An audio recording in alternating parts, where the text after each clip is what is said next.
Nos últimos dias, as redes sociais se encheram de comparações entre as fotos que celebridades como Rihanna e Beyoncé postam em seus perfis e as imagens reais tiradas por paparazzi. A diferença é chocante. Não se trata apenas de iluminação ou ângulo. A pele, a estrutura facial, as proporções, tudo parece pertencer a duas pessoas diferentes, uma versão real e outra perfeitamente construída para a internet. Ninguém se surpreendeu. E esse é exatamente o problema. Já nos acostumamos tanto com essa brecha entre a imagem online e a realidade que a normalizamos completamente. Pouco tempo depois, um caso no México trouxe essa discussão para um nível muito mais sério. Grácia Guadalupe Orantes, uma jovem de 30 anos, foi dada como desaparecida em Chiapas. Quando a família entregou as fotos para a ficha de busca, usou as imagens que ela mesma postava no Instagram, as únicas que tinham.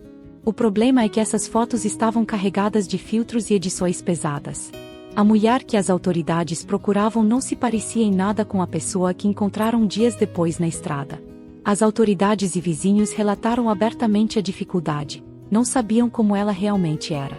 O excesso de filtros havia alterado o nariz, olhos, formato do rosto e tom de pele de forma tão drástica que dificultou seriamente o trabalho de localização. Esse caso não foi isolado. Autoridades de segurança em vários países já alertam. As fichas de busca estão falhando porque as pessoas entregam versões editadas de si mesmas. O que estamos vivendo vai muito além da vaidade. Os filtros criaram uma dismorfia coletiva. As pessoas não estão mais apenas se comparando com modelos ou celebridades, estão se comparando com uma versão melhorada de si mesmas que podem ativar com um toque na tela. Tudo começou de forma mais antiga. Revistas dos anos 90 já retocavam corpos com Photoshop. Depois vieram as celebridades do Instagram, que popularizaram a edição pessoal. Mas o grande ponto de virada aconteceu em 2023, com o filtro Bold Glamour no TikTok. Diferente dos filtros antigos, que eram claramente artificiais, esse usava inteligência artificial para reconstruir o rosto em tempo real. Pele perfeita, pómulos elevados, nariz afinado, simetria ideal. O mais perigoso, ele era praticamente indetectável. Você podia sorrir, falar, passar a mão no rosto e o filtro permanecia perfeito. Em poucas semanas, ele acumularam centenas de milhões de visualizações e reconfigurou o que uma cara normal significa para toda uma geração. O cérebro, exposto repetidamente a essa versão idealizada em movimento, começa a tratar como real algo que não existe. Quando a pessoa olha para si mesma sem filtro, a própria imagem real parece errada, insuficiente, feia. Isso gerou um fenômeno chamado dismorfia do Snapchat ou dismorfia dos filtros.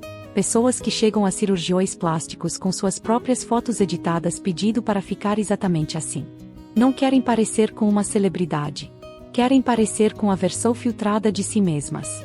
As redes sociais não só mudam como nos vemos, elas estão mudando o próprio padrão do que consideramos bonito. Aplicativos como o Face App, por exemplo, não aplicam melhorias aleatórias. Eles seguem um padrão específico de beleza, geralmente ocidental, afinando narizes, clareando peles e ajustando traços independentemente da etnia ou origem da pessoa. O resultado é uma homogeneização perigosa da aparência. E não é só com mulheres. E embora o assunto seja mais discutido entre elas, os homens também estão sendo profundamente afetados. Filtros que definem mandíbula, reduzem nariz ou aumentam barba são usados em massa. Os procedimentos estéticos em homens crescem ano após ano, impulsionados pela mesma pressão silenciosa. Muitos não falam sobre isso por causa da ideia de masculinidade, mas a insatisfação existe. O mais grave é que os filtros criam expectativas impossíveis. O que parece perfeito na tela do celular muitas vezes não pode ser replicado cirurgicamente no mundo real.